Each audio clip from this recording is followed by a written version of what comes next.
అశ్వరావుపేటలో గుమ్మడవల్లి గ్రామంలో భారీ వర్షాలకు పెదవాగు ప్రాజెక్టు నిండి కరకట్టపై నీరు ప్రమాదకరంగా ప్రవహిస్తుంది. పెదవాగు ప్రాజెక్టు గేట్లు ఎత్తివేయడంతో నారాయణపురం గ్రామంలోని కట్టమైసమ్మ ఆలయ పరిసర ప్రాంతాల్లో వ్యవసాయ పనులకు వెళ్లిన కూలీలు రైతులు వరద నీటిలో చిక్కుకుపోయారు. 20 మంది రైతు కూలీలు 10 మంది రైతులు వరద నీటిలో చిక్కుకుని చెట్లెక్కి సహాయం కోసం ఎదురు చూస్తున్నారని తెలుసుకున్న మంత్రి వెంటనే స్పందించారు. ముఖ్యమంత్రి కార్యాలయంతో సంప్రదింపులు జరిపి సహాయక చర్యలు ప్రారంభించాలని ఆదేశాలు జారీ చేశారు. మంత్రి తుమ్మల ఆదేశాలతో ప్రత్యేక ఎన్డీఆర్ఎఫ్ సిబ్బంది రంగంలోకి దిగి హెలికాప్టర్తో సహాయక చర్యలు చేపట్టింది.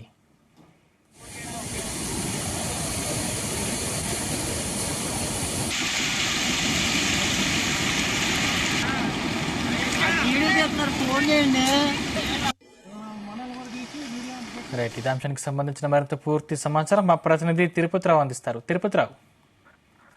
Thank you Sandeep. ఏదైతే భద్రాద్రి కొత్తగూడెం జిల్లా వ్యాప్తంగా గత 2 రోజులుగా కురుస్తున్న భారీ వర్షాల కారణంగా అయితే అట్లా లోతట్టు ప్రాంతాలన్నీ కూడా జలమయగానే చెప్పాలి. లోతట్టు ప్రాంతాలన్నీ కూడా వరద నీటి మొత్తం కూడా ఏదైతే భారీగా డ్యాములన్నీ కూడా పూర్తిచేయాలి నీటి మట్టంతో చేరడంతో జనజీవనం స్తంభించిందని చెప్పాలి. ఓ పక్క వర్షాలతో ఇబ్బంది పడుతున్న నేపథ్యంలోనే ఏదైతే భద్రాద్రి కొత్తగూడెం సంబంధించినటువంటి అశ్వరావుపేట నియోజకవర్గంలో ఉన్నటువంటి పెద్దవాగు ప్రాజెక్టు కూడా భారీ స్థాయిలో నీరు చేరడంతో అయితే ఆ నీటిని దిగువ విడుదల చేస్తున్న నేపథ్యంలోనే పెద్దవాగు డ్యాముకి భారీగా నీరు చేరడం అంటే డ్యాముకు సామర్థ్యం మించి నీరు చేరడంతో అయితే ఆ గేట్లను ఓపెన్ చేసినప్పటికీ కూడా ఆ డ్యామ్ లో కూడా సామర్థ్యానికి మించి నీరు చేరడంతో అయితే ఆ పెద్దవాగు కట్టపై నుంచి కూడా వరద ప్రవాహం దిగువ ప్రవహించడంతో అయితే దిగువ ఉన్నటువంటి ప్రాంతాలన్నీ కూడా జలమయనని చెప్పాలి. మరోపక్క దిగువ ఉన్నటువంటి ఏజెన్సీ గ్రామాలు సైతం కూడా నీట మునిగినాయని చెప్పాలి.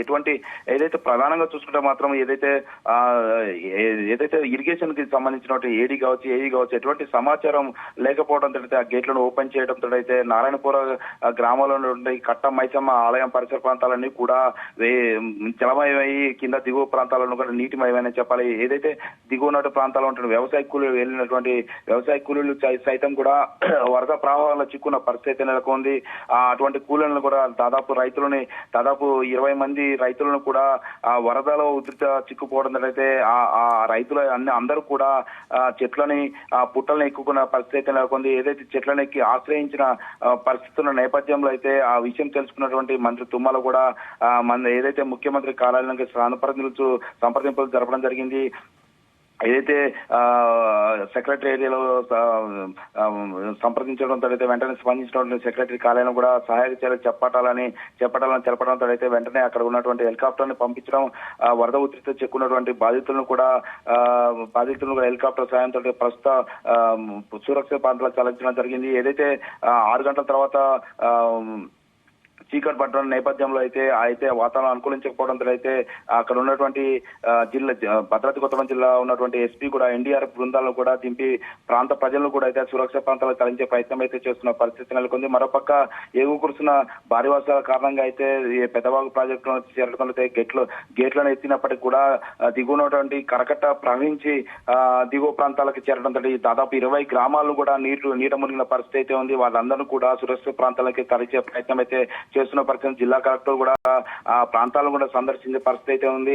ఆ 20 గ్రామాలను ఖాళీ చేసి సురక్షిత ప్రాంతాలకి తరలించే ప్రయత్నం అయితే చేస్తున్న పరిస్థితి. మరోపక్క జిల్లా వ్యాప్తంగా కురుస్తున్న భారీ వర్షాల కారణంగా అయితే ఇటు కిన్నెరసాని డ్యామ్ కూడా పూర్తి స్థాయిలో నీరు చేరడంతో దిగువ ప్రాంతాలకి విడుదల చేసిన గోదావరి దిగువ ప్రాంతాలకి నీరు విడుదల చేయడం జరిగింది. ఏదైతే దాదాపు ఆ కిన్నెరసాని డ్యామ్ కూడా పూర్తి స్థాయిలో నీటి మట్టం చేరడంతో దిగువ ప్రాంతాల్లో ఉన్నటువంటి 20 నుంచి 30 గ్రామాలు కూడా రాకపోకలు నిలిచిన పరిస్థితి అయితే ఉంది. ఏదైతే ఛత్తీస్గఢ్ లో కురుస్తున్న భారీ వర్షాల కారణంగా అయితే భద్రాచలం వద్ద మధ్య తరహా ప్రాజెక్ట్ ఏదైతే ఉందో తాళపేరు ఏదైతే ఉందో ఆ ప్రాజెక్టు కూడా పూర్తిస్థాయిలో నీరు చేరడం జరిగింది. దాదాపు 22 గేట్లను కూడా గోదావరి దిగువ ప్రాంతానికి విడుదల చేయడం. భద్రాచలం వద్ద కూడా గోదావరి ఉధృత ప్రవహిస్తున్న పరిస్థితి నెలకొంది. ఏదైతే భద్రాచల సురక్షిత దిగువ ఉన్న ప్రాంతాలు సైతం కూడా ఎన్డీఆర్ఎఫ్ బృందాలు కూడా సురక్షిత ఏదైతే దిగువ ఉన్న ప్రాంతాలను కూడా ప్రజలను కూడా అప్రమత్తం చేస్తున్న పరిస్థితి ఉంది.